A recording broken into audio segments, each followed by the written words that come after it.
سب سے پہلے یہ ذہن میں رکھیے کہ کسی بھی انسان کی مقدس چیز، حرمت والی چیز، عزت والی چیز پہ جب کوئی دوسرا ہاتھ ڈالتا ہے تو انسان اس سے ڈسٹرب ہوتا ہے،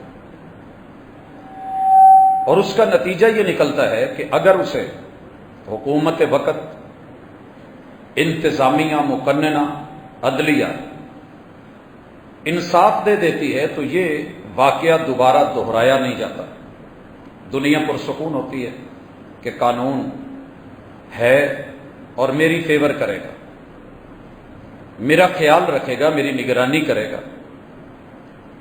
اور یہ قانون ہی کی ہیبت ہوتی ہے کہ بڑے سے بڑا ظالم وہ کچھ کرنے سے پہلے یہ سوچتا ہے کہ اگر میں نے کچھ کیا تو مجھے بھی سزا ملے گی، اور میرے بیوی بچے، میری اعلی اولاد اور میرا اپنا جسم اور جان جاتا رہے۔ اگر قانون کی ہیبت ختم کر دی جائے اور اسے کھیل یا مذاق بنا لیا جائے تو پھر وہی کچھ ہوتا ہے جو ہم سال ہا سال سے دیکھتے چلے آ رہے ہیں۔ ہماری آج کی ملاقات کا موضوع وطن عزیز میں بڑھتی ہوئی خانہ جنگی، 5G 5th جنریشن وار، دشمن کی اس میں پالیسیاں، اس میں ہمارا کردار کیا ہونا چاہیے کہ ہم بھلکھڑ بن کے، لا علم بن کے، اپنی بے علمی کا ثبوت دیتے ہوئے ہر حادثے میں، ہر وقوع میں کودیں اور پھر جو من میں اس وقت آئے وہ کر ڈالیں، یا کوئی قاعدہ، قانون، ضابطہ، اخلاقیات، کوئی دین، کوئی اسلام ہمیں کچھ سکھاتا ہے کہ ہمارا کریکٹر اور ہمارا کردار اس وقت کیا ہونا چاہیے۔ اس حوالے سے سب سے پہلے مقدسات کے بارے میں آپ کو اور مجھے سمجھنا ہوگا۔ جیسے ہماری عزت پہ ہاتھ کوئی ڈالے تو تکلیف ہوتی ہے، میری موجودگی میں کوئی میرے باپ کی پگڑی اچھالے تو مجھے اچھا نہیں لگتا، میری ماں، بہن، بیٹی، اللہ نے مقدس رشتے بنائے، اگر ان پہ کوئی انگلی اٹھائے، کوئی زبان کھولے تو میرا ری ایکشن سامنے آتا ہے۔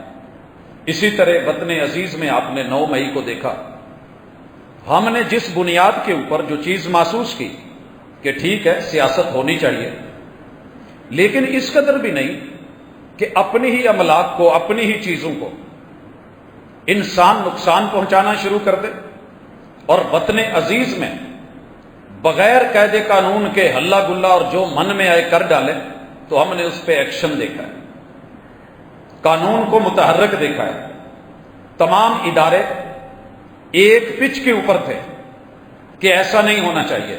تو بھائیو یاد رہو کہ اللہ کے ہاں اس زمین کے اوپر الا لہ الخلق والامر، جس کی کائنات ہے، جس کی مخلوق ہے، جس کی ٹیکنالوجی ہے، جس کا قاعدہ، تو قانون بھی اسی کا چلے گا اور آرڈر بھی اسی کا چلے گا۔ اللہ کے جو آرڈر ہیں ان میں سر فہرست یہ ہے کہ اللہ کی توحید کا مذاق نہ اڑاؤ، وگرنہ تم کہیں کے نہیں رہو گے، تمہاری ہوا اکھڑے گی، اور تمہاری بھی عزتوں میں جب کوئی اور شراکت دار ہوگا تو پھر تم بھاگو دوڑو گے۔ مگر جس طرح تم توحید کو، اللہ کو وحدہ لا شریک کو، اس کے تقوی اور ڈر کو، اس کی ہیبت کو، قہاری و غفاری و قدوس و جبروت کو، جب پوری طاقتوں والے العزیز کو تم بھلا دو گے تو پھر اللہ تعالیٰ تمہیں اپنوں کے ہاتھ سے رسوا کرے گا، اور پھر تم روو گے تو رویا نہیں جائے گا۔ سب سے پہلی تقدیس، سب سے پہلی عزت اور آبرو اللہ کی ہے۔ اسی لیے جو رب کو یاد رکھتے ہیں اور توحید کو اپنا لیتے ہیں، کچھ اور نہ کریں، اللہ تعالیٰ ان کے بھرم رکھتا ہے۔ سعودیہ نے جب سے توحید کا زہری بھرم رکھا ہے، آپ دیکھیے کہ کتنی ساری پریشانیوں سے وہ لوگ بچے ہوئے ہیں۔ آپ کہیں گے کہ اندرون کھاتا بہت کچھ ہے، وہ ستار کا، ستیر کا کام ہے، چادر چار دیواری، پردہ داری۔ اللہ پردے رکھ لیتا ہے، وہ پردے رکھنے والا ہے، لیکن جب کوئی توحید کی چادر پہ ہاتھ ڈالتا ہے تو پھر اللہ کبھی پردے نہیں رکھتا، یہ بات یاد رکھیے گا۔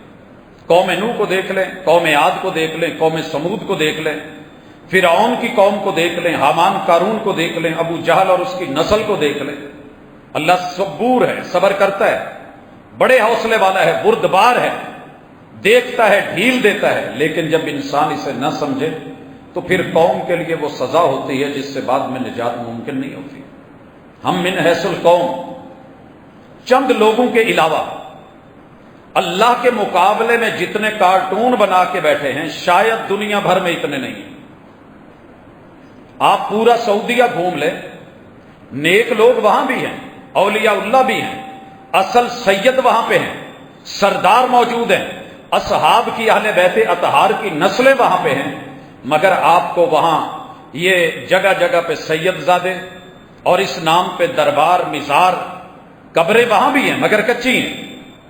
ہماری طرح نہیں ہے کہ اللہ کے مقابلے میں پہلے ایک قبر بنائی، پھر اس کو سجایا، پھر آہستہ آہستہ حضرت اور قبلہ لگا، پھر اس کے بعد عرس ہوئے اور ماں بعد چلتے چلتے وہاں پہ لوگ آنے لگے، منتیں مرادیں پوری ہونے لگی اور وہ سب کچھ ہونے لگا جو ایک نائٹ کلبز میں بھی شاید نہیں ہوتا، جو قبرستانوں میں ان لوگوں کی قبروں پہ جا کے جہاں ڈر آنا چاہیے تھا، جہاں آخرت یاد آنی چاہیے تھی، وہاں جو ہوتا ہے میرا رب معاف کرے، نشے کی کون سی ورائٹی ہے جو میسر نہیں اور برائی کون سی ہے جو وہاں پہ نہیں ہوتی۔ تو یہ بزرگی کو بدنام کر کے، اللہ کے در کو چھوڑ کے، غیروں سے امیدیں رکھ کے، بقول اقبال غیروں سے تجھ کو امیدیں خدا سے نومیدی، مجھے بتا تو صحیح اور کافری کیا ہے۔ تو یہ اللہ کے کارٹون بنائے گئے، حالانکہ یہ اللہ کے بندے تھے، یہ رب نہیں تھے۔ لوگوں بیٹا فوت ہو جائے، بیٹا فوت ہو جائے، بہت اچھا ہو، نیک ہو، والد کی گدی کو سنبھالنے والا ہو، نیکوکار ہو، نمازی ہو، تہجد گزار ہو، فوت ہو جائے تو اس کی قبر پہ یہ نہیں لکھ دیا جاتا کہ یہ بھی باپ ہے، اور وہاں ماں کو نہیں بھیج دیا جاتا کہ جائیں بابا فوت ہو گئے ہیں، اس دنیا سے چلے گئے ہیں۔ یہ بیٹا جو ہے اس کی قبر سے، یا باپ موجود ہے اور زندہ ہے، بیٹا فوت ہو گیا، نیک تھا، قبر بنا کے ماں کو وہاں روانہ نہیں کر دیا جاتا کہ بیٹا وہاں سے جا کر کے لے لو، ابا اس قابل نہیں ہے۔ یارو الحی القیوم، تیرا رب نسلیں دینے والا، اولادیں دینے والا، مال دولت دنیا کی ہر نعمت دینے والا، تجھے تیرا وجود دینے والا، پھر تو نے اس کو بھلا کے جب غیر اللہ کے دروازے پہ صدا لگائی ہے۔ اللہ کو یہ نہیں بھائی، یہ رب کو گوارا نہیں، یہ رب کی انسلٹ ہے، توہین ہے۔ اور جہاں رب کی جس معاشرے میں توہین ہو رہی ہو، علماء کی قیادت اور سیادت میں ہو رہی ہو، اوقاف کی زیر نگرانی ہو رہی ہو، وہاں سوالیہ نشان بنتا ہے کہ عزت کس کی محفوظ رہے گی، پہلی چیز۔ دوسری، اگر چاہتے ہیں کہ ہم معزز ہو کے پرامن رہیں، سب سے پہلی امن کی گارنٹی توحید ہے، قبر میں بھی، نشر میں بھی، حشر میں بھی۔ کل قیامت کے دن ساری نیکیاں ہوئیں، اگر توحید نہیں ہے، رب کا اعلان سنیے، ان اللہ لا یغفر ان یشرک بہ ویغفر ما دون ذلک لمن یشاء، جتنے مرضی گناہ لے کے آ جا، لیکن اگر تو نے شرک کیا ہے میرے ساتھ تو میں معاف کرنے والا نہیں ہوں۔ سب سے بڑی عزت، ان العزت للہ جمیعا، وہ اللہ کی ہے، توحید ہے۔ دوسری چیز، اللہ نے عزت رکھی ہے اپنے کلام کی، قرآن مجید کی۔ ہر دور میں وہ صحیفے بن کے اترے، وہ زبور بن کے آئی، وہ تورات بنا کے اتاری گئی، وہ انجیل بھیجی گئی، وہ رب کا قرآن ٹھہرا۔ یہ رب کا کلام ہے، کسی بندے کا نہیں ہے۔ اور بڑوں کے اقوال زری پوری دنیا سونے کے پانی سے لکھتی ہے، پھینکا نہیں کرتی۔ آج تلک آپ نے کبھی دیکھا کہ حضرت علی رضی اللہ تعالیٰ عنہ کی طرف قول منسوب ہو، خواہ ان کا ہو یا نہ ہو، کسی مسلمان نے پھینکا ہو؟ نہیں ہوا ایسے۔ سیدی مرشدی محمد الرسول اللہ صلی اللہ علیہ وسلم کی گفتگو تو کیا، اس زبان سے نکلنے والے تھوک کے ذرات اور کی جانے والی کلی کو عزت کرنے والوں نے ہاتھوں پہ لے لیا تھا، زمین پہ نہیں گرنے دیا۔ رب کا کلام ایسا ہی کوئی کھیل ہے کہ جو مرضی اٹھے؟ امت مسلمہ اگر تمیز کے دائرے میں ہے، تربیت کے دائرے میں ہے، تعلیم کے دائرے میں ہے اور اللہ سے ڈرتی ہے، اس نے کبھی کسی کی مقدس کتاب کو، بھلے وہ تحریف شدہ ہے ہماری نظروں میں، اب وہ اصلی شکل میں باقی نہیں ہے. ہم نے تحریف شدہ بھی کسی کتاب کے ورق کو کبھی پکڑ کر کے جلایا ہو یا پھاڑا ہو، کوئی ادنا سے ادنا مسلمان کا بھی پوری دنیا میں ایک حوالہ لے آؤ تو بڑی بات ہے. ہمیں ان پڑھ کہتے ہیں، ہماری تعلیم کا ریٹ بڑا کم ہے، لوگ بالکل تعلیم یافتہ نہیں ہیں آپ کی نظروں میں. تو پھر آپ کے پڑھے لکھے ہونے کا فائدہ کیا کہ جو 10 ٹاپر دنیا کی کنٹریز ہیں تعلیم میں سرے فہرست، ہر سال وہیں سے اللہ کی کتاب کے ساتھ مذاق کیا جاتا ہے. اور پھر پورے دنیا کی انتظامیہ مقننہ عدلیہ اس جملے کو سنیں. آپ نے ہمیشہ ریئیکشن پہ خبر لی ہے، ایکشن پہ کیوں نہیں لی؟ اگر ایکشن پہ پہل کرنے والے کو روکا جاتا، قانون حرکت میں ہوتا، انصاف اور برابری کی نظر سے دیکھتا، عدلیہ عدل کرتی، مقننہ اور انتظامیہ حرکت میں رہتی اور نظر رکھتی، اللہ کی قسم کبھی ریئیکشن اٹھتا ہی نہ. بھاگتے ہو کہ یہ ہو گیا ہے، وہ ہو گیا. امت مسلمہ سے بڑھ کر کے میں نے شریف کوئی نہیں دیکھا. یہ یک طرفہ فیصلہ نہیں ہے، آپ چیک کر لیں. ان سے بڑھ کے مہذب نہیں دیکھا، ان سے بڑھ کر کے میں نے روادار کوئی دنیا کا کسی بھی مذہب سے 4200 مذاہب سے تعلق رکھنے والا کوئی فرد نہیں دیکھا جو اس قدر سمجھدار ہو. یارو اس سے چھوٹی بات ہے. جو بھی اٹھتا ہے اٹھ کر کے میرے پیمبر کے خاکے بنانے لگے، نام بدلنے لگے، بگاڑنے لگے، گالیاں دینے لگے، الزام دینے لگے. اور دنیا کی 2 ارب مسلمان آبادی میں سے ایک بھی مسلمان نہ موسیٰ علیہ السلام کا نام بگاڑے، نہ عیسیٰ علیہ السلام کو کچھ کہے، نہ ابراہیم علیہ السلام کو، نہ اسحاق علیہ السلام کو، نہ اسی طرح آگے ان کی نسلوں کو، جناب یعقوب علیہ السلام کو، نہ جناب یوسف کو، نہ جناب ہارون کو، نہ جناب موسیٰ علیہ السلام کو، نہ وہ کسی ان کے مقدس پیمبر جس کو بھی وہ مانتے ہیں. ایک پیمبر کے بھی نام کو بغیر علیہ السلام کے نہ بولے تو اس سے بڑھ کے پڑھے لکھے مانگتے ہو؟ ہمارا حوصلہ دیکھو. ہم بات کرتے ہیں تو صرف ان کی کہ جن لوگوں نے یہ آغاز کرا ہے انہیں آج روک لیا جائے، وگرنہ یہ دنیا تماشا بنے گی اور الزام مسلمانوں پہ آئے گا، ریئیکشن کرنے والوں پہ آئے گا. کوئی بھی اٹھتا ہے رب کے کلام کو کبھی جلا دے، کبھی لیٹرینوں میں پھینک دے، کبھی چیر پھاڑ دے، کبھی آگ لگا دے، کبھی کوئی تماشا کرے، کبھی کوئی. اسی شہر کی انتظامیہ اس وقت چپ کیوں ہوتی ہے؟ پہل کر لے، خبر ہونی چاہیے. سنا ہے کہ وطن عزیز میں کسی بھی جرم ہونے سے پہلے پوری دنیا میں اگر کسی کو علم ہوتا ہے تو ہماری پولیس کو ہوتا ہے. یہ بہت بڑا اعزاز ہے. ہماری ایجنسیز اگر اس قدر ماشاءاللہ خبر رکھتی ہیں تو پھر اس طرح کے جو وطن عزیز، جو ملک پاکستان جو لا الہ الا اللہ کی بنیاد پہ بنا ہے، مانا کہ تمہارے پاس فرانس تلک اپروچ نہیں ہے، غیر ممالک میں تمہاری حکومت نہیں ہے، لیکن جہاں طاقت ہے، قوت ہے، انرجی ہے، پاور ہے، فوج ہے، سپاہ ہے، امن عامہ کے لیے آپ کو سب سے پہلے جو پہل کرتا ہے اس پہ نظر رکھنی چاہیے. جہاں بھی یہ وقوع ہوتا ہے، جس نے غیر ملک جانا ہوتا ہے، وہ قادیانی ہو، وہ مرزائی ہو، وہ عیسائی ہو، اس طرح کی حرکت کرتا ہے. مسلمان آگے بڑھ کے امید رکھتے ہیں کہ تھانہ کوٹ کچہری اس کو کور کرے گا. جب وہ لوگ اس پہ پوری توجہ نہیں دیتے یا ڈیلے کرتے ہیں یا لیٹ کرتے ہیں، پھر ایک تماشا بنتا ہے. مسلمان نکلتے ہیں، ہاتھوں میں قانون لیتے ہیں. یہ جتنا مرضی گرا ہوا ہو کم از کم بغیرت نہیں ہے. رب کی ذات، رب کے کلام محمد الرسول اللہ صلی اللہ علیہ وسلم، احادیث طیبہ، سینکڑوں برس بیت گئے لوگوں کے دلوں سے اس کی محبت نکالتے ہوئے، لیکن کوئی نکال نہیں سکا. یہ پھر بھی گرتے اٹھتے اس پہ قائم ہے. اور مزید کیا چاہتے ہو ان سے؟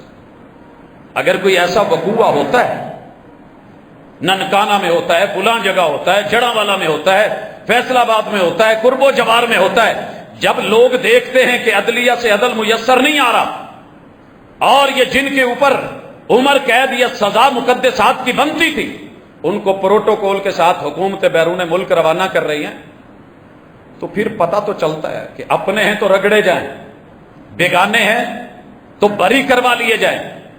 یہاں خانہ جنگی ختم کرنے کے لیے پہلی چیز عدل ہے۔ رسول صلی اللہ علیہ وسلم نے فرمایا تھا، سامان سنیے، حوالہ یاد کیجئے، خبر رکھیے، فرمایا وَمَا لَمْ تَحْكُمْ آئِمَّتُهُمْ بِكِتَابِ اللَّهِ وَسُنَّتِ رَسُولِهِ، جس قوم کے سربراہ، جس قوم کے قاضی، جس قوم کے ججز، جس قوم کے وکلاء، جس قوم کی عدالتیں، جس قوم کے حکمران، جس قوم کے سلطان اگر کتاب اللہ اور سنت رسول اللہ سے ہٹ کر کے فیصلے دینے شروع کر دے، رب اس قوم میں خانہ جنگی پیدا کر دیتا ہے۔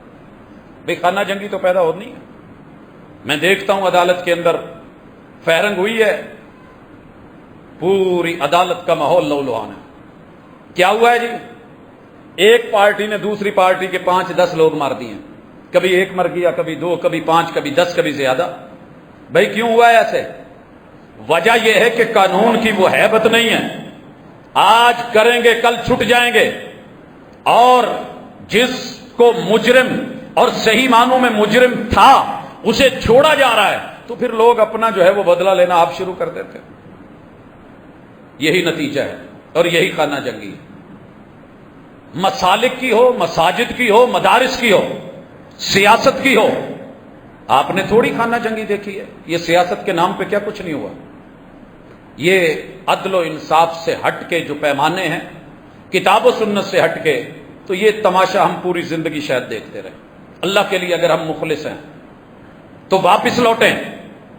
یہ جو کتاب اللہ ہے، شریعت نے اللہ کے تمام شعائر، وَمَن يُعَظِّمْ شَعَائِرَ اللَّهِ، جو اللہ کی نشانیوں کی، شاعر کی حفاظت کرتا ہے۔ اور عجیب، رسول اللہ صلی اللہ علیہ وسلم نے کہا جو میل نہیں لگے ہوتے، سنگے میل، پتھر، اتنے کلومیٹر یہاں سے شہر ہے، اتنے کلومیٹر فلاں علاقہ ہے، کہا جو ان کو بدلتا ہے یہ کوئی چھوٹا کبیر گناہ نہیں، کبیرہ گناہوں میں سے ایک گناہ۔ شاعر صرف سنگ میل بدلنا، علامت بدلنا، نشان بدلنا۔ ہمارے ہاں کیا ہوتا ہے، کتنا ایزی لیا جاتا ہے، 10 کلومیٹر لکھا ہوتا ہے یا 30 لکھا ہوتا ہے، وہاں سے 0 مٹا دی جاتی ہے، باقی 3 آنے والا نیا اجنبی 3 سمجھ کے بھاگتا رہتا، پریشان ہوتا ہے۔ اتنی بھی اجازت نہیں دی۔ وہ جو قلعہ ختونی، ایکڑ کے رقبوں پہ پتھر کی نشانیاں ہوتی تھی، ان کو بھی اگر کوئی چینج کرے تو گوارا نہیں، یہ بننا ہے، یہ حد ہے۔ اس میں سے ایک بالشت میں آگے چلا جاتا ہوں، محمد رسول صلی اللہ علیہ وسلم نے فرمایا اتنا کبیرہ گناہ ہے کہ پوری 7 زمینیں کھود کے مجرم کے گلے میں توق بنا کے ڈال کے کل قیامت کے دن فیصلہ کیا جائے گا، اگر دنیا میں عدلیہ نے اس کا فیصلہ نہیں کیا۔ جہاں عام چیز کا شعیرہ، نشان، اس کی اتنی ویلیو ہو، تو پھر رب کی نشانیوں کی کوئی ویلیو نہیں ہے، اللہ کی عزت کا کوئی احترام نہیں ہے۔ تو کتاب اللہ اور توحید 2 ایسی چیزیں ہیں جو ڈائریکٹ اللہ سے جڑی ہوئی ہیں۔ اس کے بعد ملائکہ، اس کے بعد وحی، اور اس کے بعد وقت کے پیمبر اور استاذ، رہبر اور رہنما، پیشوا و مقتدا، ان کی عزت، پھر ان کے فرمان کی عزت، پھر ان سے جڑے ہوئے ان کے اصحاب کی عزت، آپ کے اہل بیت اطہار کی عزت۔ یہ وہ شاعر اسلام ہیں جن کے اوپر الحمدللہ امت مسلمہ میں ہمارا ایک قاعدہ اور قانون موجود ہے۔ اگر آپ 295 یا اسی طرح 298 کی سٹڈی کرتے ہیں تو پتہ چلتا ہے کیا ہے، اگر رسول اللہ صلی اللہ علیہ وسلم، آپ کے اصحاب، ان کے ساتھ کوئی اس طرح کی حرکت کرتا ہے اور بلا وجہ، اور یہی تھا توہین صحابہ بل، کیا تھا کہ جب سارے مسلمان انہیں اپنا عزت والا، مقام والا، مرتبے والا، احترام والا مانتے ہیں، پھر کسی کو تکلیف کیا ہے کہ کوئی ان کو برا کہے؟ جس کے دل میں چور ہوگا وہی اس پہ چیخے گا نا۔ امت مسلمہ، اگر آپ کہتے ہیں کہ یہاں پہ 80% سے زیادہ سنی رہنے والے ہیں، 90 سے 92% رسول اللہ صلی اللہ علیہ وسلم کے اصحاب سے پیار کرنے والے، اہل بیت اطہار اور صحابہ کے درمیان لائن نہیں کھینچتے، دونوں کو عزت میں، مقام میں، مرتبے میں، رفت میں، شان میں، آبرو میں، ناموس میں اپنی جانوں سے بھی بڑھ کے پیار دیتے ہیں، تو کسی اقلیت کو 2% یا 4% کو اٹھ کر کے یہ کتنی جرت کس نے دی کہ جو من میں آئے وہ بولتا رہے؟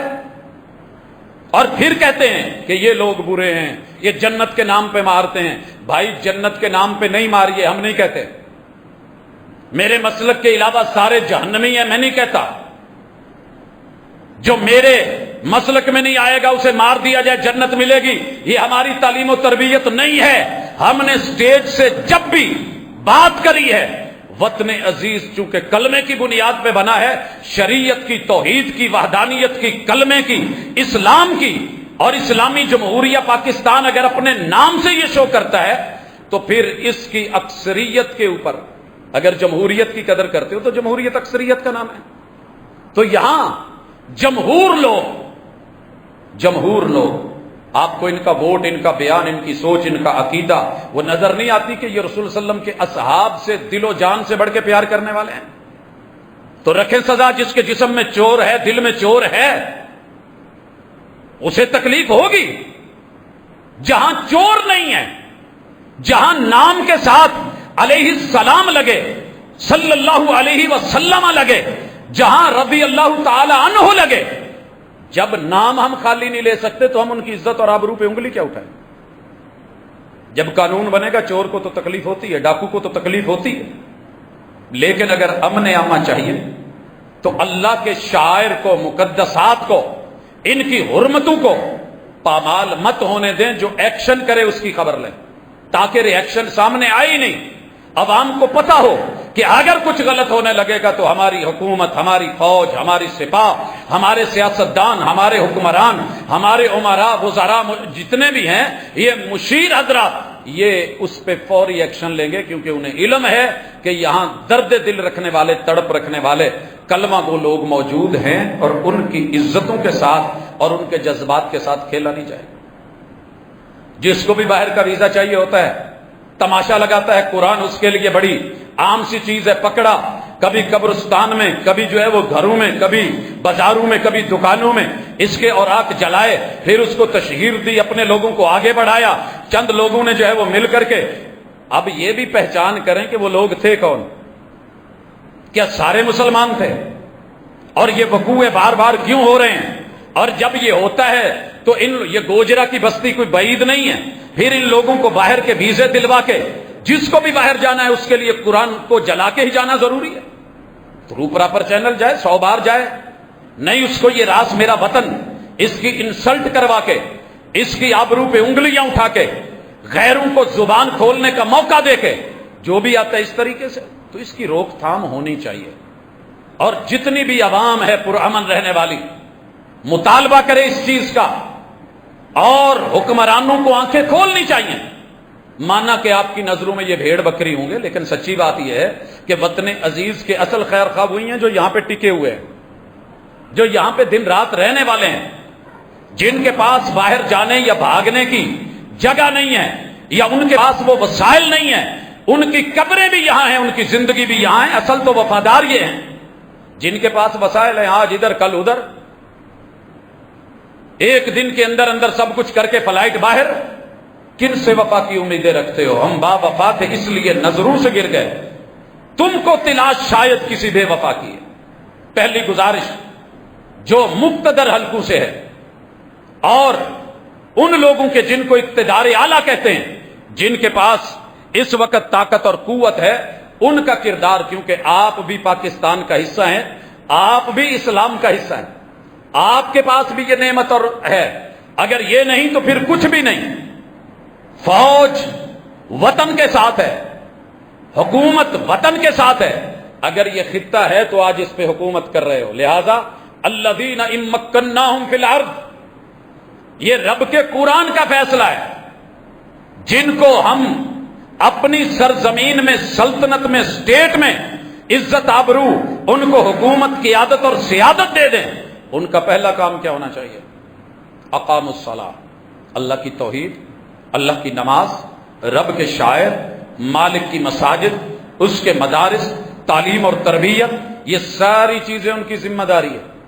وآتوا الزکاۃ، مالی سسٹم کو شرعی بنیادوں پہ اٹھانا اور درست کرنا، امر بالمعروف نہی عن المنکر، اچھائی کا حکم، برائی سے روکنا، یہ بڑی اہم چیز ہے۔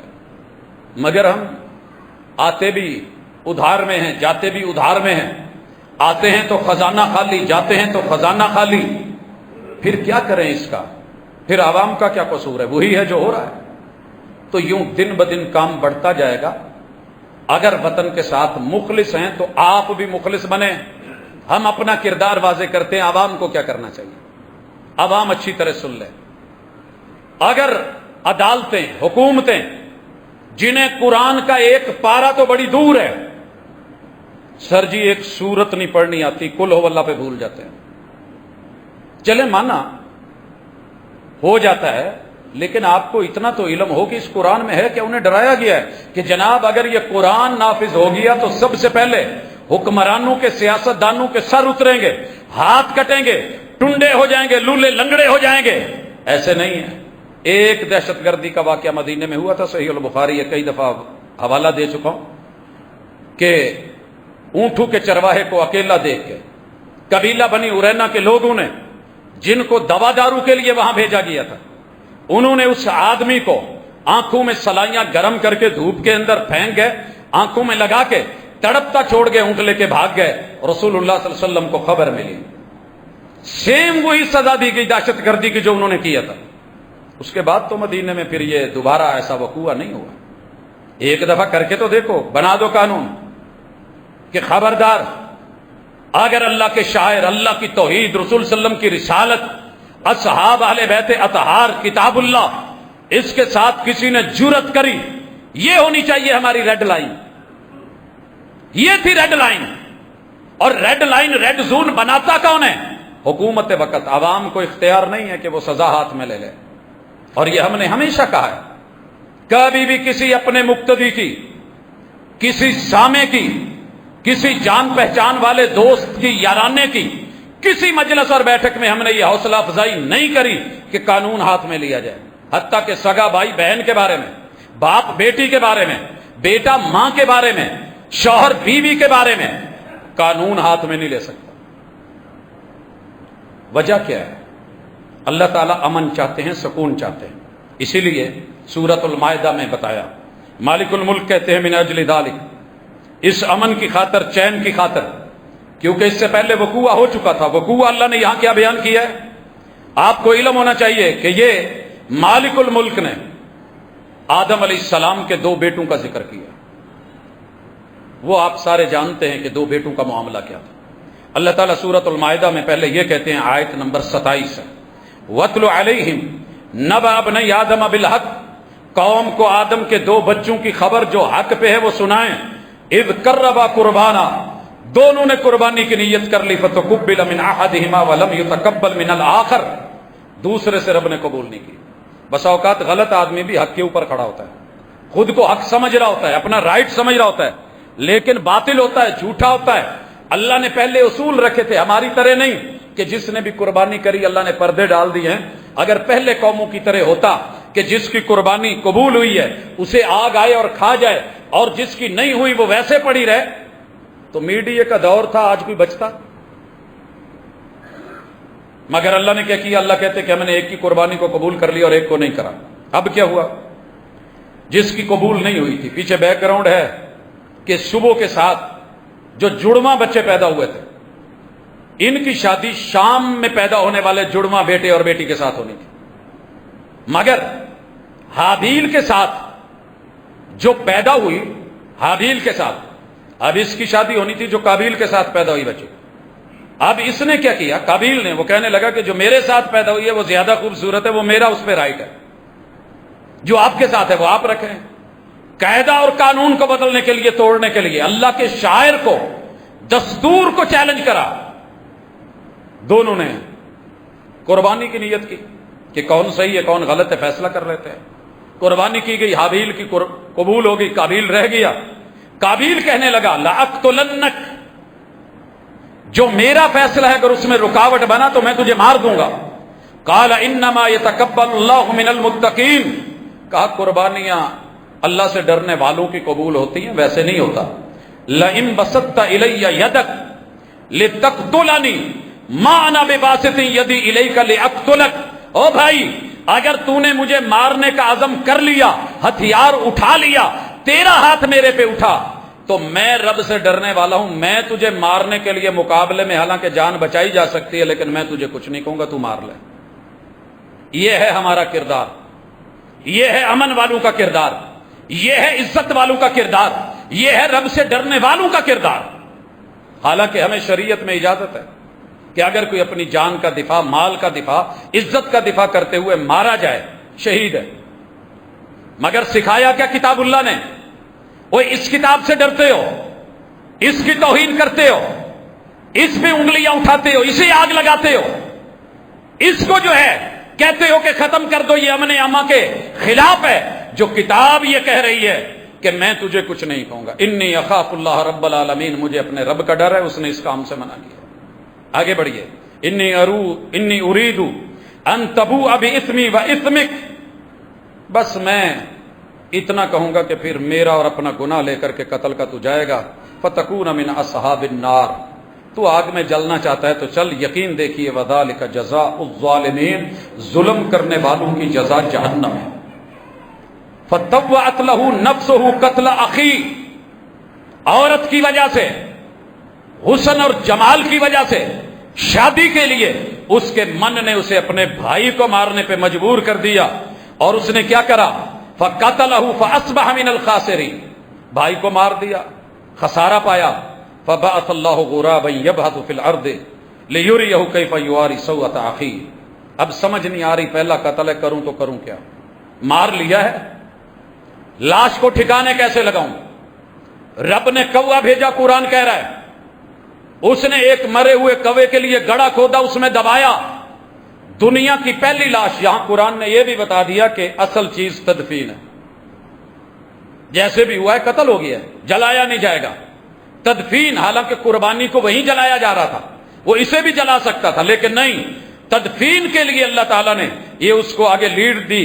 کوا آیا، اس نے آ کر کے ایسے کیا، قال یا ویلتا اعجزت ان اکون مثل هذا الغراب، میں اس کوے سے بھی بدتر ہوں کہ اپنے بھائی کی لاش نہیں چھپا پا رہا۔ فاواری سوءۃ اخی فاصبح من النادمین، پھر شرمندہ ہو گیا جو کیا۔ اللہ کہتے ہیں من اجل ذلک، اس لیے ہم نے، اس لیے کہ پھر دوبارہ ایسے نہیں ہو، کوئی ناحق قتل نہ کرے، کوئی کسی جان کا قاتل نہ بنے، کوئی زمین کی وجہ سے یا کسی عزت اور ناموس کی وجہ سے قانون کو ہاتھ لے کے، ہائر اتھارٹیز کو چھوڑ کے یہ کام کرے۔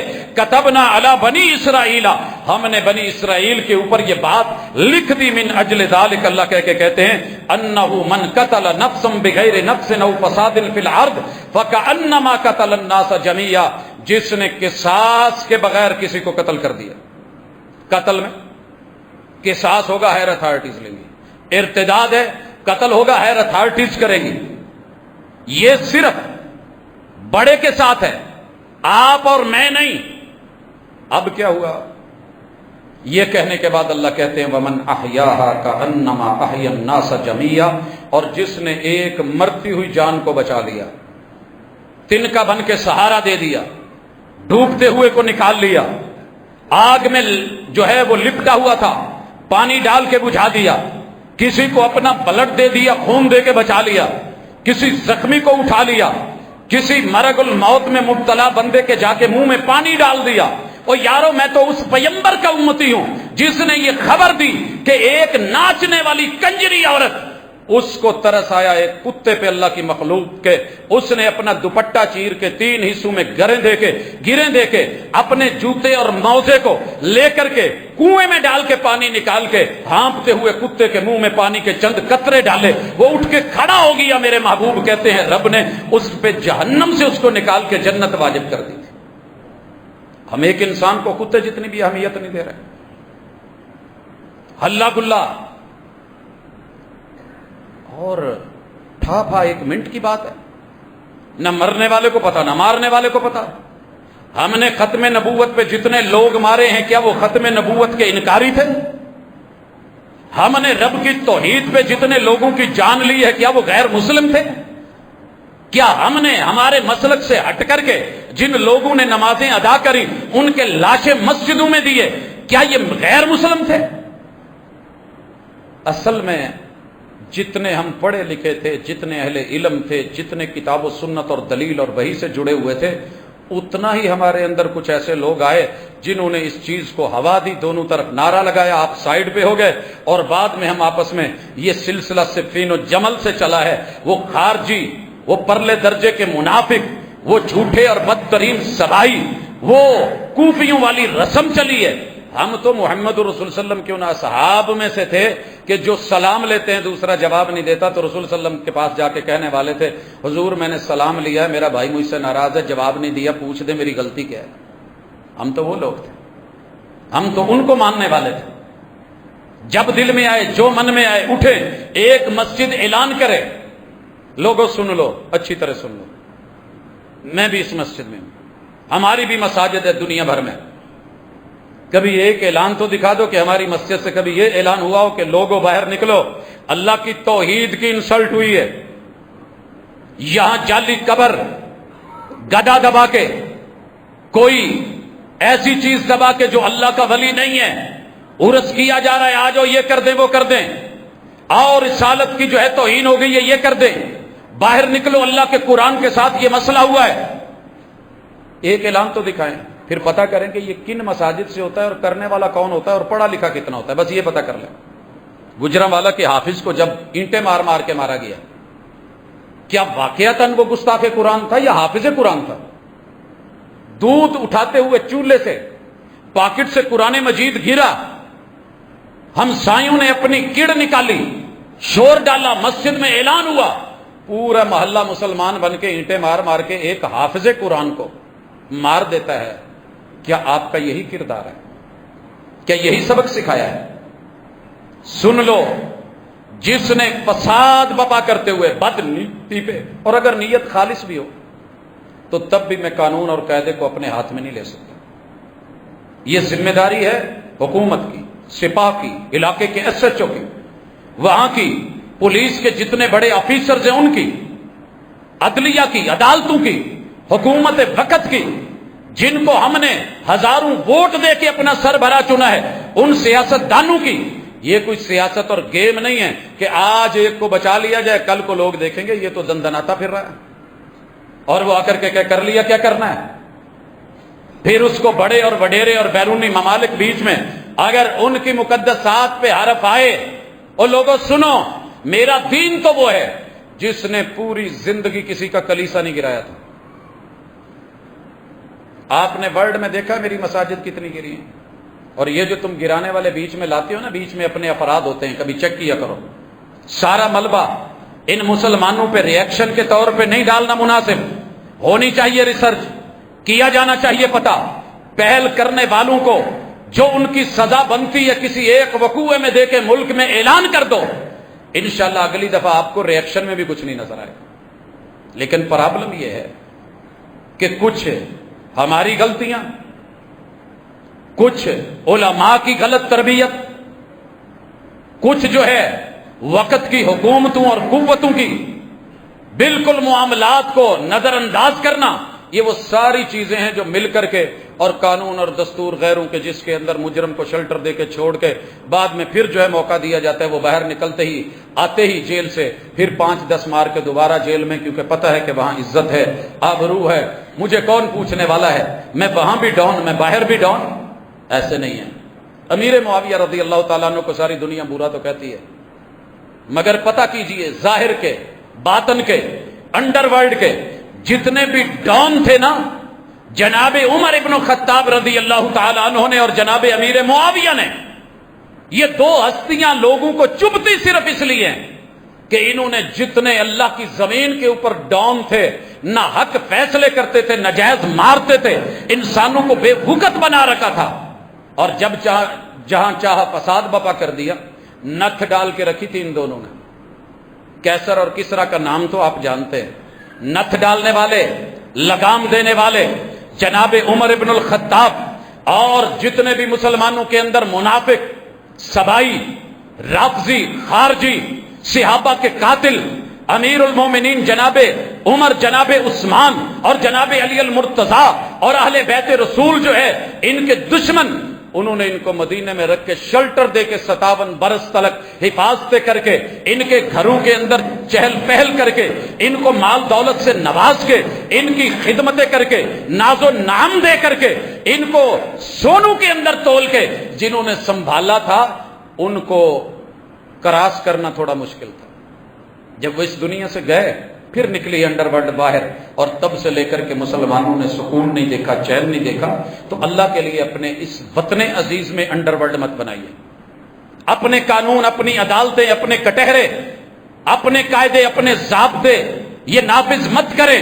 اگر رب نے حکومت سے نوازا ہے تو حکومت بھی اپنی ذمہ داریاں نبھائے، عدلیہ بھی نبھائے، مقننہ بھی نبھائے، اور جب کوئی قانون بننے لگتا ہے وطن میں امن عامہ کے لیے، ہر محرم میں ہم دیکھتے ہیں جناب امن ہونا چاہیے، چین ہونا چاہیے، اور ان کو بھی رگڑا جاتا ہے جنہوں نے پوری زندگی شاید فساد کے نام پہ کسی جانور کو بھی نہیں مارا، لسٹوں میں نام ان کے بھی ڈالے جاتے ہیں۔ ویلکم کریں آپ، لیکن دیکھیں تو صحیح اصلی فساد بپا کرنے والا کون ہے، ان کو لگام دے، قانون بنائیں، رکھیں سارے معاملے عبادت گاہوں کے اندر۔ کون کہتا ہے آپ کو سڑکوں چوکوں چوراہوں پہ لا کر کے یوں بد امنی کا، یوں ہلے گلے کا، یوں جو ہے وہ سارے لوگوں کا رہن سہن جو ہے وہ تہس نہس کیا جائے؟ یہ جب تک حکومت قانون نافذ کر سکتی ہے، یہ نہیں کہ نہیں کر سکتی۔ ہم نے 9 مئی میں دیکھا ہے، ہم نے موٹر وے پہ دیکھا ہے، قانون نافذ ہوتا ہے، لوگ بیلٹ لگاتے ہیں، بیلٹ اترتے ہیں موٹر وے سے تو بیلٹ اتر جاتی ہے، کیونکہ جی ٹی روڈ پہ قانون نظر نہیں آتا، حالانکہ ضرورت زیادہ بیلٹ کی وہاں ہوتی ہے، حفاظتی بند باندھنے کی ضرورت وہاں پہ ہوتی ہے۔ تو اللہ کے لیے ملیں، عوام بھی سر جوڑے، حکومت وقت اپنے مقاصد کے لیے بڑے بڑے خطاب کرتی ہے ٹی وی پہ آ کے، تو اس حوالے سے بھی کچھ کریں، مزید ایسے وقوع جو ہیں وہ رونما ہوں، اور ہم ہر دن پوری دنیا کی نظروں میں، پوری دنیا تو بیٹھی اس لیے کہ پاکستان کو رسوا کیا جائے، یہ واحد اسلامی ایٹمی پاور کیوں بن گئی ہے، یہاں قرآن کا پھر بھی تھوڑا بہت راج کیوں ہے، یہاں پہ قرآن کی بات کرنے والے کیوں ہیں، یہاں اللہ اور اللہ کی توحید کے اوپر بولنے والے کیوں ہیں، یہاں محمد اور رسول صلی اللہ علیہ وسلم سے پیار کرنے والے کیوں ہیں، یہاں رسول صلی اللہ علیہ وسلم کی حدیث کو ڈیلی پڑھنے پڑھانے والے کیوں ہیں، یہاں اللہ اور اس کے رسول کے نام پہ لوگ نظریں جھکانے والے کیوں ہیں؟ یہی تو وہ مٹانا چاہتے ہیں، اور اس کا ثبوت ہم سارے مل کر کے دے رہے ہیں۔ تو اپنا کردار، حکومت اپنا کردار نبھائے، عوام اپنا کردار نبھائے، ججز اپنا کردار نبھائیں، مقننہ اپنا کردار نبھائے۔ یہ نہیں ہے کہ ایک قانون جو ہے وہ پارلیمنٹ میں لگے، پھر جو ہے وہ سینٹ میں جائے اور صدر کے سائن پہ آ کر کے صرف اس لیے پھنس جائے، اور ہم جو ہے چند روپوں کی خاطر، چند سیاسی جو ہے وہ لوگوں کی خاطر آ کر کے یہ سمجھے کہ ٹھیک ہے۔ تو اگر آپ اسلامی ہیں اور جمہوریہ ہیں، اور آپ جمہوریت کی قدر کرنا جانتے ہیں، تو پتہ کریں یہاں 90% مسلمانوں کی مقدسات کیا ہیں، ناموس کیا ہے، ترجیحات کیا ہیں، ان کے عقائد کیا ہیں۔ جب ہم ان پہ مل بیٹھیں گے تو انشاءاللہ ہمیں ایسے وقوع نہیں ملیں گے، نہ قتل غیرت نظر آئے گا، نہ ماورائے عدالت قتل نظر آئیں گے، نہ فساد اور دنگا نظر آئے گا۔ اور بٹھائیں آپ علماء کو، صرف علماء پہ آپ کے آ کے زور چلتا ہے، ان کو بٹھائیں، ان کو کہیں کہ جنت کے نام پہ کسی کو مار کے یہ سمجھو کہ مارنے والے کو جنت مل جائے گی، نہیں۔ صحیح بخاری کی حدیث ہے، القاتل والمقتول کلاہما فی النار، قاتل بھی جہنم میں، مقتول بھی جہنم میں۔ ہم نے پوچھا محبوب قاتل تو جہنم میں گیا، مقتول کیوں گیا؟ قرآن کی ان آیات کو جو سورہ مائدہ کی 27 سے لے کر کے 32 تک ہیں، ان کو سامنے رکھیے، اللہ رب العزت نے کیوں کہا وَمِنْ أَجْلِ ذَلِكَ، یہ اجل ذالک کیا تھا؟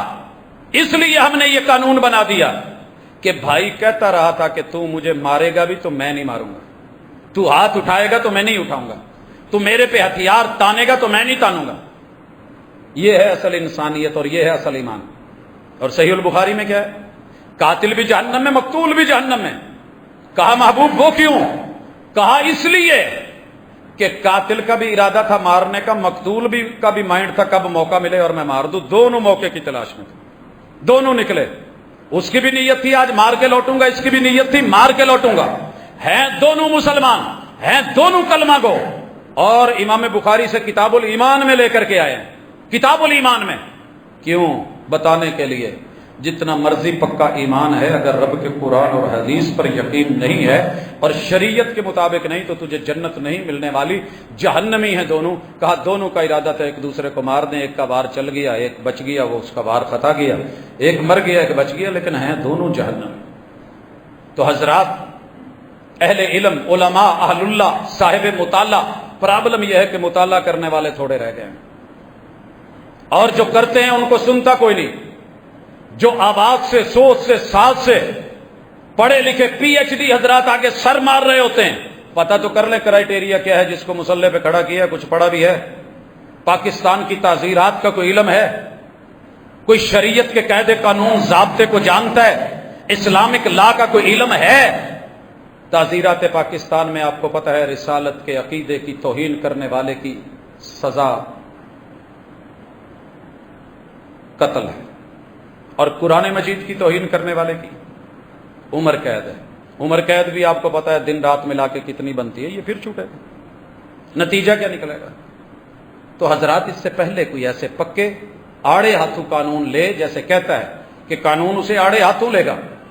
اگر ایک سڑک کے باہر موٹر وے کے قریب تجاوزات کوئی کرے تو قانون حرکت میں، کسی بڑے قائد اور لیڈر کے گھر کے اوپر کوئی انگلی اٹھائے تو قانون حرکت میں۔ اللہ کا گھر شاعر نہیں ہے، جب اس پہ انگلی اٹھی تھی تو اللہ نے آڑے ہاتھوں لیا، لے کے دکھایا، اور یہ چیزیں ہمارے ذمہ لگا دی۔ اب ہم کیا کرنے والے ہیں؟ اصل تو یہ تھا کہ امت مسلمہ جیسے پوری دنیا میں کسی کے مقدسات کو نہیں چھیڑتی، ہم کسی کے کلیسے کو نہیں گراتے، ہمیں تو حکم یہ ہوا ہے کسی علاقے میں جاؤ ان کی عبادت گاہوں کو کچھ نہیں کہنا، عبادت گاہوں میں بیٹھے راہبوں کو کچھ نہیں کہنا، وہاں کے بزرگوں کو کچھ نہیں کہنا، ان کی عورتوں کو کچھ نہیں کہنا، ان کے بچوں کو کچھ نہیں کہنا، ان کی فصلوں کو نقصان نہیں پہنچانا، ان کے درخت حجر شجر انہیں کوئی نقصان نہیں پہنچانا۔ جو میدان میں تمہارے ساتھ لڑ رہا ہے ان کے ساتھ آپ دو دو ہاتھ ہوں۔ جو اتنا خوبصورت دین ہے وہ اپنوں کو کیسے مرواتا ہے، وہ اپنوں کی گردن کیسے اترواتا ہے؟ سوائے تین حد اس کے بغیر، وہ بھی اعلی عدلیہ، عدالت مقننہ، وہ اس کو اپنے ہاتھ میں لے گی۔ عام بندے اپنے ہاتھ میں لینے والے نہیں ہیں۔ قتل کے بدلے قتل، قصاص، یا پھر مرتد، اور تیسرا ہے ذہن میں کوئی؟ چلے پڑھ کے آئیے گا اگلے جمعے آپ سے سنیں۔ ہمیں تو اتنا بھی نہیں پتا ہوتا کہ جائز قتل حکومت کن بنیادوں پہ کر سکتی ہے۔ شادی شدہ زانی، اب یہ چیزیں جب ہمارے اندر شامل ہیں، خون میں ہیں، تربیت میں ہیں، تو پھر قانون ہمارے ہاتھ میں کیوں ہے؟ اصل میں وہ پالیسیاں ہیں جن کے اندر آ کے اسلام کو اسلام دشمن لوگوں نے بنا رکھی ہیں، اور ہم اس کے مہرے بن گئے۔ اللہ کے لیے مہرے نہ بنے، اپنا کردار ایک پر امن شہری کا۔ اور رسول صلی اللہ علیہ وسلم نے کہا تھا جب فساد دنگا بڑھنے لگے، چاروں طرف شور و غوغا ہو، تو میری امت کا سب سے بہترین انسان وہ ہے جو بے شک اسے کچھ نہیں مل رہا، دو بکریاں لے کے پہاڑوں پہ دور دراز چڑھ گیا ہے اور اسی سے اپنی روٹی روزی دودھ پی کے گزارا کر رہا ہے، وہیں پہ کہیں چشموں سے پانی سے وضو کر کے نماز پڑھ لیتا ہے، اور وہ دنیا کے ان جتنے دنگا فساد ہیں ان سے منقطع ہو کے تنہائی میں کہیں چلا گیا ہے اور کہیں الگ تھلگ ہو کے بیٹھ گیا ہے، تو یہ اس وقت کا پرامن میرا امتی ہے۔ کیا ہم کسی وقوعے کے اندر اپنے آپ کو پرامن رکھتے ہیں، یا وہاں جذباتی ہو کے اشتعال دلا کے ہم وہ سب کچھ کر لیتے ہیں جو سیال کوٹ کے اس جوان کے ساتھ ہوا جس کے بارے میں یہ تھا کہ وہ سری لنکا کا ہے، اس نے یہ کرا ہے وہ کرا ہے؟ تو دیکھیے کہ اصل حقائق کیا ہے، اس کے اوپر ریسرچ، اس کے اوپر پڑتال، اس کے اوپر تفتیش، اور بدنیتی سے نہیں خلوص نیت کے ساتھ یہ کام کریں گے تو انشاءاللہ یہ میرا ملک امن کا گہوارہ بنے گا، وگرنہ یہ تکلیف ہمیں شاید سدا اٹھانی پڑے۔ اللہ سے دعا ہے کہ اللہ جتنے بھی وطن عزیز میں کردار ہیں، کنٹرول کرنے والے، نگران ہیں، حکومتیں ہیں، یہ جتنی عوام ہے، یہ جتنے ان کے سربراہان اور علماء ہیں، اللہ ہم سب کو امن اما کے لیے جتنے بھی شرعی اقدامات ہیں ان پہ عمل پیرا ہونے کی توفیق دے، اور دنگا فساد سے ہمیں بچا۔ اقول قولی ھذا وآخر دعوانا ان الحمدللہ۔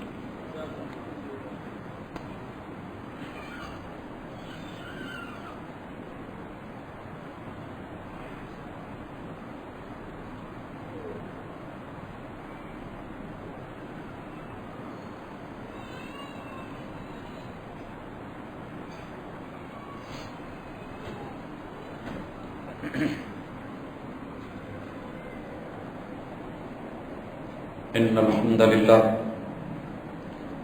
نحمده ونستعينه ونستغفره ونعوذ بالله من شرور أنفسنا ومن سيئات أعمالنا من يهده الله فلا مضل له ومن يضلل فلا هادي له وأشهد أن لا إله إلا الله وحده لا شريك له وأشهد أن محمدا عبده ورسوله. احباب گرامی، نبی مکرم صلی اللہ علیہ وسلم کی روٹین تھی کہ آپ 2 خطبے دیتے تھے اور دونوں کو قوم کی زبان میں سمجھاتے تھے. پہلے خطبے میں وطن عزیز میں خانہ جنگی کی جو راہیں ہموار کی جا رہی اور دشمن کی کوشش ہے کہ ہمارے اس چھوٹے سے خطے کے اوپر جو اللہ تعالیٰ نے عطا کیا ہے اس کی جتنی بھی شکر گزاری کریں یہ کم ہے، وگرنہ ان لوگوں سے پوچھیں جو روٹی روزی کی تلاش میں، جو خطے کی تلاش میں، جو اچھے مستقبل اور گھر کی تلاش میں یہاں سے نکلتے ہیں اور پھر پانیوں میں، سمندروں میں، ڈنکیوں میں، راستوں میں مرتے ہیں، ان لوگوں سے پوچھئے کہ قدر کیا ہے. اللہ کا شکر کرے جیسا کیسا بھی ہے، کچھ نہ ہو اللہ صحت دے دے، 2 ٹائم کی نہیں 1 ٹائم کی روٹی دے دے، اپنا وطن ہو، کم از کم وہ چیز نہیں ہے جو ان لوگوں سے، کچھ لوگ ایسے ہیں جن کے پاس وطن نہیں ہے، جن کے پاس خطہ نہیں ہے. روہنگیا کے مسلمانوں کا پتہ کریں، برما کے مسلمانوں کا پتہ کریں ذرا، جن کے پاس اپنے خطے نہیں ہیں، دنیا کی کہیں کی نیشنلٹی نہیں ہے. ان لوگوں کا پتہ کریں جن کو سعودیہ نے یا ترکیہ نے یا مختلف ممالک نے پناہ دے رکھی ہے کہ ان کے دل پہ کیا گزرتی. اللہ نے اپنا خطہ دیا ہے، ایک نام دیا ہے، ایک پہچان دی ہے، تو اس کی قدر بھی کریں، عزت بھی کریں، پاسداری بھی کریں. میں یہ نہیں کہتا کہ وطنی تعصب رکھیں، لیکن خطے کا پیار اور محبت رب نے دل میں ڈالا ہے. محبوب جب مکے سے رات کو نکالے گئے، آنسو بہ رہے تھے اور آپ کہہ رہے تھے کہ مکہ تیرے شہر کے باسیوں نے مجھے یہاں رہنے نہیں دیا، رب نے چاہا تو میں لوٹوں گا. ان پردیسیوں سے پتہ کریے جو پردیس میں ہیں، جن کو ہم سمجھتے ہیں اور جن کے نام پہ ہم اللہ تللے اور عیاشی اٹھاتے ہیں، کہ وہ کتنی تکلیف میں ہوتے ہیں. اکیلا پردیس کتنا بڑا دکھ ہے وہی جانتا ہے جو گیا ہے. عام بندے کی سمجھ سے یہ بات بالا تر ہے. اللہ کے لیے، اللہ کے لیے اس کی قدر کریں. سارے مل کے اپنے وطن کو، اس کو دنگا فساد اور لوگوں کی طرح جو لے کر کے، یہ نہ ہو کہ کل کو یہ ہمارے ہاتھ سے نکلے، یا اس کو تقسیم کیا جائے. رب کا شکر کریں، اس کے لیے دعا کیا کریں، اور صدق کے دل سے مناجات راتوں کو اٹھ کے یا جب جب بھی موقع ملے جتنا ہو سکے اس چڑیا کی طرح جو چونچ بھر کے نارے نمرودی پہ پانی ڈالنے والی تھی وہ بنے، گرگٹ بن کے پھونکے دینے والے نہیں کہ ملک میں فساد اور بڑھے. اللہ تعالیٰ میرے وطن کی حفاظت کرے. اللہ یہاں کی فوج اور سپاہ اور نگران جن کے خلاف اس وقت پوری دنیا ہے اور اپنی عوام کو بھی کچھ بد نظمیوں کی وجہ سے خلاف کیا جا رہا ہے، تو یہ ہمارا کردار نہیں. ہمارا کردار اپنوں سے جڑنا. مجھے ایک بھی رسول صلی اللہ علیہ وسلم کا مجاہد یا صحابی آپ کا جو ہے وہ پولیس میں، داخلہ میں یا خارجہ میں ایسا نہیں ملا کہ جہاں عوام کو کئی وقوعے ہوئے لیکن ان کے خلاف کر کے یا ان کو ان کے خلاف کر کے، ایسے نہیں ہے. یہ اپنوں کی حفاظت کے لیے ہوتے ہیں اور اپنے ان کے ساتھ دعاؤں میں، مناجات میں، معاونتوں میں اور ہر ممکنہ شکل میں دامے در میں سکھنے کولے پہلے ساتھ ہوتے ہیں، تو پھر فوجوں کو عزت ملتی ہے. فوجیں اپنوں کی محافظ ہوتی ہیں تو پھر پوری دنیا میں عمر کا لشکر عزت پاتا ہے، پھر جا کر کے کردار ملتے ہیں. جناب صدیق اکبر 2.5 سال میں وہ کچھ دکھا دیتے ہیں جو دنیا کو امید نہیں تھی. بڑے فساد تھے، دنگے تھے، لیکن اللہ نے موقع دیا، انہوں نے حکمت عملی سے کتاب و سنت کو آگے کیا تو اللہ تعالیٰ نے اس پہ کنٹرول دیا. اللہ میرے وطن عزیز کی حفاظت فرمائے. اللہ ہمارے دکھیوں کے دکھ دور کرے، بیماروں کو شفا دے. غربت نے جو چاروں طرف ڈیرے ڈال رکھے ہیں، اللہ اپنی جناب سے مالی مدد کر کے ہم سے اس کو ختم کرے، وگرنہ ہم نے کوئی کمی نہیں چھوڑی. اللہ تعالیٰ پھر ایک بار دعا کرتا ہوں، بڑے سارے لوگوں نے دعا کے لیے کہا، اللہ سارے دکھیوں کے دکھ